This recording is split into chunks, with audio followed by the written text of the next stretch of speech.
Hello and welcome to another very special episode of the Sales Ops Demystified podcast. And today we're joined by James Hayes.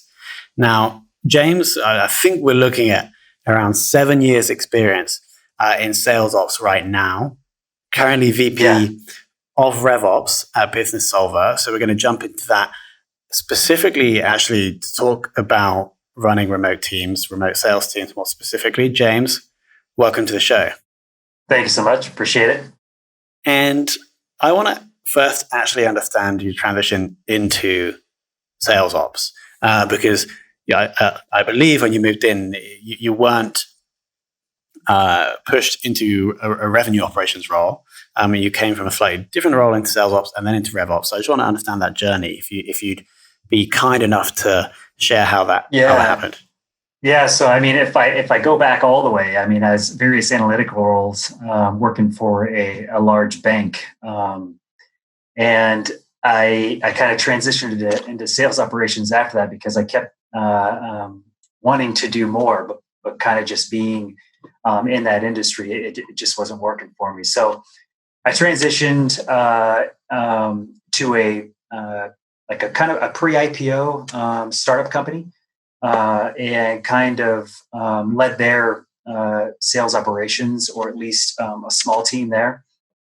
And the transition from sales operations to revenue operations didn't actually happen until a few years after that. And that came about because the need to actually start looking at all revenue sources and also additional products that were going to be released. And additional teams that we're adding on. And there just wasn't any processes in place for those different segments. So the transition was kind of just morphed into that. Like, hey, sales operations, great. And it still is a fundamental part of what I do. But getting into the revenue operations was kind of a necessity to then harness the rest of the business. Got it. So they were seeing what a great job you were doing with the sales team. And they were like, we need to get James to do more. Yeah, sort of. And now focusing on Businessolver, could you just roughly take us through the current tech stack? Yeah, so I have like a good relationship with our marketing operations team, so I'll include some of their stuff. But for the sales side, we use Salesforce for our CRM. Our marketing platform is HubSpot. Those are directly linked. They speak back and forth. We also use ZoomInfo powered by Discover.org, which is integrated our system. We use MyEdge, which is kind of a platform that pulls in 5,500 data since we deal with healthcare. We also have SalesLoft, which is for obvious reasons to help our Salesforce team. And we have a few others that we kind of bake in on the back end to help support that. But those are really our main ones. Got it. And then roughly how many people in the RevOps team and how many reps, both service and sales, are you supporting? Oh, man, we support. So on the RevOps team, there's now 8. And we also have our leader, which is also responsible for the BDR team and a few other areas that are there. And then the sales force, man, it's grown quite a bit. But we support 3 different segments within our core, and there's probably about 20 individuals on that team. And then we have 3 other segments outside of that, probably with another, I want to say 20 or so there. So we're looking at a team of around 40 to 45, depending on if you include leaders and cross-functionality or cross-functions. Makes sense. Now, what I think is super interesting is you mentioned at the start of this call that you guys were primarily remote even before March of this year. Could you share more about how you think your job as a revenue ops leader changes with the remote team and an in-person team? I assume you've worked with in-person or in-house teams or in-person teams before. Yep. Yeah. So when I said mostly remote, it's mostly our sales org that's remote. And then we had a few people on the operations side remote. I actually enjoy going into the office quite a bit. I think how it's impacted the way that our team functions is mainly around projects and collaboration. we actually have to fit time on our calendars to specifically collaborate on certain things. Whereas before, you could walk over to somebody's office or desk and kind of discuss it face to face. So it's been sort of an issue trying to figure that out. Not to mention when you had quick questions, things of that nature. If you're in the same building, it was really easy to do that. So I find the team being adjusting to actually setting time on the calendar, not to specifically have a meeting, but to collaborate on certain projects. And I think that's kind of been extremely beneficial for us. Makes sense. Now, rep productivity. Can you share an example of something that you have done at Businessolver that has boosted rep productivity significantly? Yeah. So productivity, I kind of look at it as more about efficiency and spending the dollars and the time in the right spots. And so what we use is we like to score everything in our CRM. So what we do is we put a fire score, essentially a fit, intent, recency, and engagement score on just about all the leads.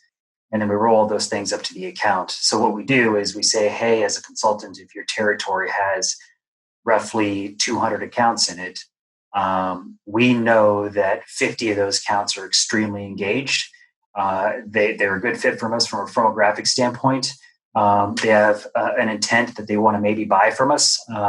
They've been on our website, which is the recency, several times in the last few weeks, and they're engaged with our marketing content. And so what we do is we have our consultant that's updated real time to their dashboard. And they simply open that up in the beginning of the day, and they run through those accounts first thing every day. At least we try to coach them on to doing that because we did do some tests on that score a lot. And we found, I think we tested on 10 accounts per consultant. And they were holding between 8 and 9 meetings out of those 10 accounts. So it was really effective for us. So we've continued that going forward. Got it. And where are you getting the data from in order to create that score on each record? Yeah. So we get most of our data from custom coding that we do in the background from the two systems of HubSpot and Salesforce. So what we do is we attach those instances together and we score the traffic coming in based on IP addresses or their domain. We also use a technology called Bombora, which gives us a lot of the intent data because they aggregate search data through Google, and we pull that in based on the keywords that we think our customers are searching for software like ours. So we score them a little bit differently. And then we use MyEdge and a few other techs to match up those domains for brokers, carriers, other channel partners to give them a score that way as well. Over the past few weeks, we've spoken to 100 sales leaders around the world to understand the impact of COVID-19 on revenue. And we've combined these insights into one single report that covers the immediate impact, the commercial outlook, the tech stack that you need, and actionable advice for sales leaders. You can claim this whole report completely for free if you go to ebster.com/COVID. That's ebster.com/COVID. Awesome. Now, since the virus hit, as we know, we haven't shifted remote or non-remote. Has anything else changed? And have you had to adapt in any other way? Oh, yeah, of course. So, we had to do a complete pipeline scrub to go through to see what deals were impacted by COVID. So what we did is we had our consultants go out to their current pipeline as well as anybody that they're having meetings with and just directly ask them if it's going to impact. And we made a special field within Salesforce for them to mark. And it came back and we ran our next analysis on where we thought we were going to hit. We had to make some adjustments on that number because it did impact our pipeline as well as those that were in late stages within our pipeline. They actually had to back off a little bit. So we're hoping to keep them engaged through some marketing content, and hopefully when they come back around next year, because usually it's on an annual to 3 to 5 year contracts, we'll catch them then. Got it. So we may have to push pipeline back a little bit. So that will have impacted the forecast. Oh, dramatic. Yeah. Intensely. Yep. Got it. Have you started to see in more recent weeks those deals coming back in, or is it still relatively Yeah. uncertain? So mainly in the government space because their budget was kind of already set up. A lot of those deals maybe got on hold for just a little bit, but then they came back around because the budget was set in the beginning of the year. So they already had budget set aside for it, and that's kind of how those government deals work. As far as the private sector, we've seen a few come back around, mainly because they were thinking about making judgment calls on staff and things of that nature, and they just didn't have the numbers in check because we get paid on per employee per month that's in our system. So if they came in with 4,000 people on their system, but then thought they were going to reduce their staff 20 to 30%, they were trying to get those numbers in line or to get then different pricing from us on the back end. So we have seen those ones, but then there's other ones that just flat out said, we don't know how this is going to impact us. We don't want to impact our staff by making a fast change or a dramatic change this year. So maybe we'll look at it next year. Got it. And were there any other changes you had to make in response to the virus? Any other changes that I would make in response to the virus? That you had to make over the past few months? Oh, yeah. Not really. I mean, most of the time, like I said, we're working remote. We have done a few more analysis on the impact of COVID coming in. We've made adjustments to some of our marketing material for obvious reasons. We've also made a little change within our sales process to include a lot of those questions around discovery to get a little bit more in discovery mode. To understand what their business looks like, what they think their business is going to look like in 6 months compared to 9 months, because we're always looking for those customers that we think are going to grow. Sometimes these companies, they don't know, but when we ask about COVID, a lot of them say, we may be reducing staff if X, Y, and Z does not happen within the next few months. And that's just really good for us to know so we know how to better support them. Got it. Makes sense.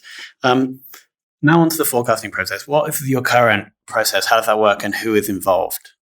Yeah, I love forecasting. So forecasting is only as good as the people who put the data in the system. So we do a couple.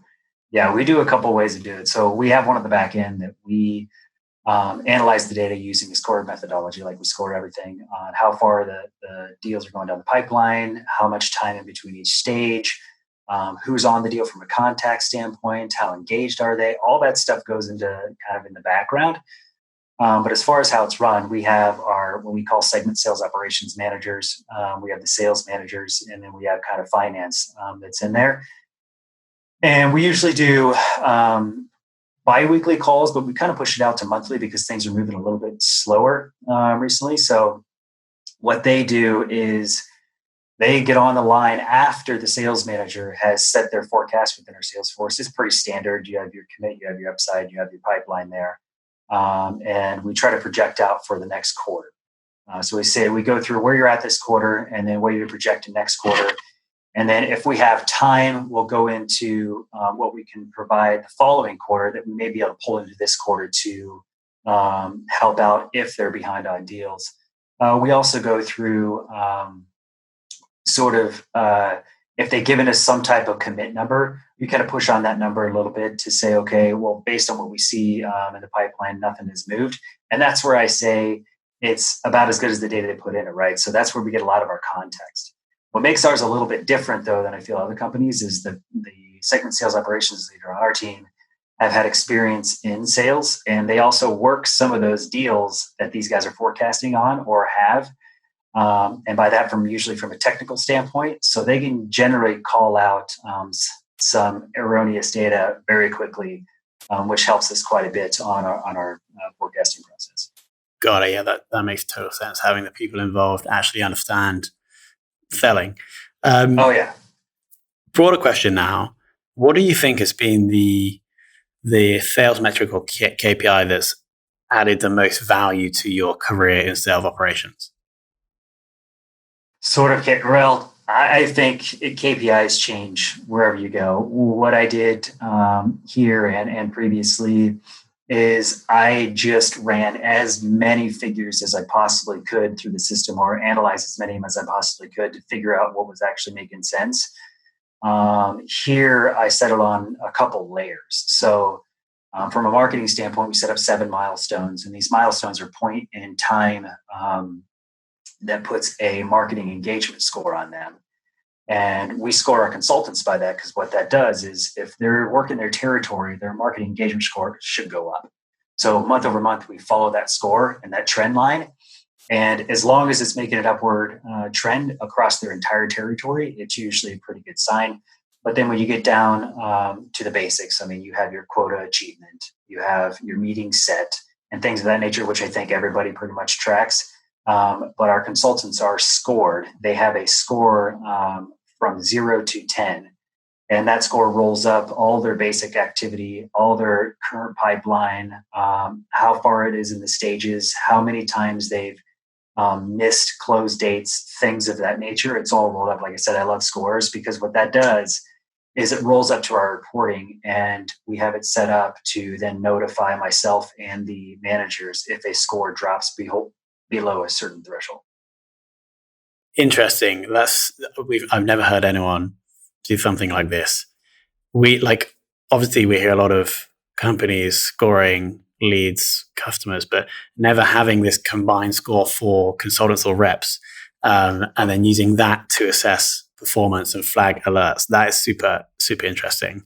I love talking about it, because it is a beast of a Salesforce achievement, because we build it in Excel first, and then we build it in Salesforce. Got it.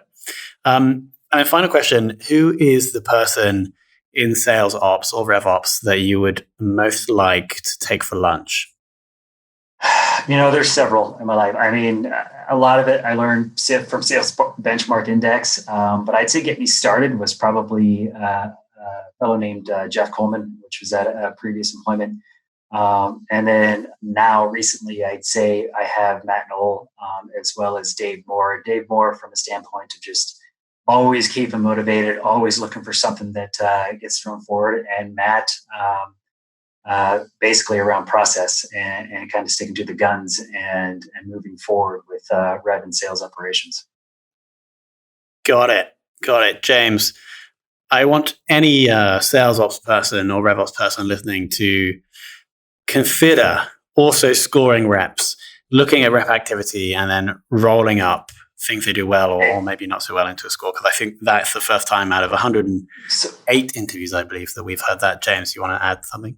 Yeah, one last thing that's benefit from us, and if they want to check it out, feel free to reach out to me. But it also tells us those consultants who maybe are planning on leaving with right now at almost 100% accuracy. So it also gives us that instance, and I can explain that a little bit further if we had more time. But it's another benefit, because you want to get out ahead of that, so you can either talk to them, see what's going on, because usually you have some type of issue maybe, or they're just looking for another path, and you can get on recruiting way earlier, saving you both time and money.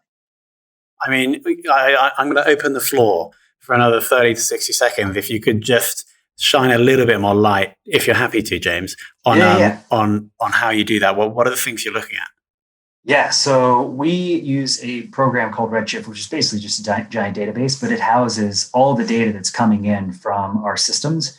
And we check login information, emails sent from the server, Salesforce information, and it scores them by engagement. And we look at the blips in how often they're doing certain things. And most of them will stay perfectly steady. But once we see a dip, I'll ask questions. Are you on vacation? Something going on?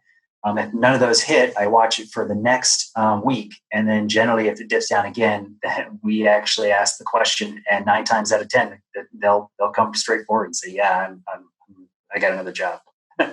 Got it. There we have it, James. Super fascinating discussion. Thank you so much for coming on. It's been an absolute pleasure having you here. Yeah, thank you so much. Appreciate it, Tom.